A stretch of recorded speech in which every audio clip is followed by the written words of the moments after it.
lot of black women were applauding the fact that he stood up for his wife. A lot of black women in America feel like not enough black men stand up to protect them.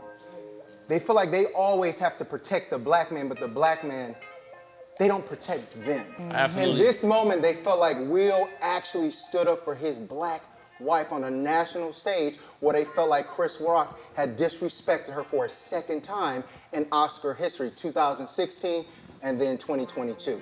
Could you speak on that, your perspective on that? Your Honor, I couldn't agree more. I think that, when we speak about these things, we can't speak from a personal standpoint, right?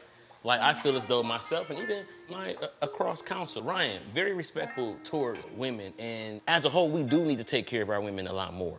And I think that when you see someone like Will Smith doing that for a woman who barely deserves it, it's a slap in the face to the women who work hard every day for their men, doing exactly what they're supposed to do, and yet still they don't get taken up for it. I can absolutely agree. When you see somebody like that, when you're doing so much better spiritually and mentally for your dude, and then, here you got a guy like that who's stressed the fuck out about his girl, and he's still gonna take up for her, that's something. But I wanna say something too, though, because I think Keisha E. touched on a very, very important point that we need to address in front of the jury in this case, and that is the double standard presence. I always understand that women are always usually, for a lot of reasons, get the short end of the stick with the double standard. But there are a lot of things that they get the long end of the stick of, right? For example, Keisha brushed it under the rug and said, all Jada Pinkett did was pick the wrong side nigga. If I'm not mistaken, any nigga that's ever got caught cheating on some bullshit picked the wrong side bitch.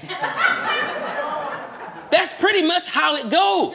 Not always. No. When you cheat and things don't work out, there's always a possibility that it could have worked out better with a better person who had a better mentality. Therefore, theoretically, you have chosen the wrong side piece all the time. People just see you. Sometimes she went through your phone. Sometimes somebody told. Sometimes it ain't the chick. Sometimes right, but guess what? She went through your phone. But it wasn't just August. It was Tupac. She embarrassed him with Tupac. Why can't I talk? She was talking. He on my side. Go ahead, order, keep it calm. No, they have law degrees, sir. One at a Bang your time. gavel with her. Go ahead, Miss Lucia, one at a time. Go right, ahead, it was sorry. also Pac. Thank you, Miss Lucia. Thank Can you you. explain? Yes, I would say like August Alsina, one, she brought him to the red carpet. That goes beyond side piece. By the time you taking him in place, They also went on a family vacation. A family vacation with her kids. With that? Right, but She guess said what she though? was healing him. She was fucking. Wait a second. Your pussy Wait a don't second. That's That what I is was true. about Do you to say. believe?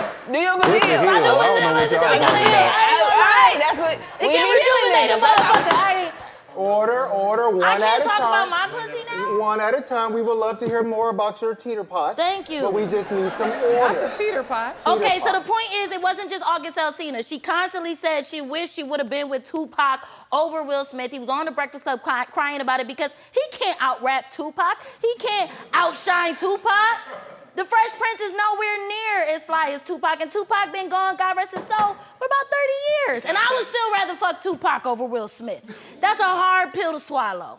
She has a very valid point about the fact that it is pretty embarrassing. I think that one of the pillars of a great woman, in my opinion, jury, let me know if you agree, is the ability to help your man control his ego. I hear women talk about this all the time, right? How, I make sure that, my man feels like a man by doing said things that speak to his love language, right? And sometimes that's important as we, because as men, we do the little thing, babe, I think I'm fat. Hell no, you ain't fat. Clothes tight than a motherfucker. Right? It is about controlling and nurturing your partner's ego so that they can bloom into the perfect version of themselves. What kind of ego blast is it for you to keep throwing a dead man in your husband's face in public, having your children write letters to this man in public, a person that we, as the public, we have to respect. We gotta respect this man. My wife, when we was broke, if she needed to slide me 20 under the table so it looked like I paid, that helped me to control the narrative of my masculinity. Talk. We're not canceling her as a black woman or a woman with a vagina. What we are canceling is this kind of mindset that this is what men been doing all the time, so it's okay. Who's gonna heal then? She's healing. No, what she's doing is she's exploiting the narrative and trying to control it and ushering in this new way for the quote unquote women to be. She is the very first city girl. Thank you. I'm appalled. I do my hands like this.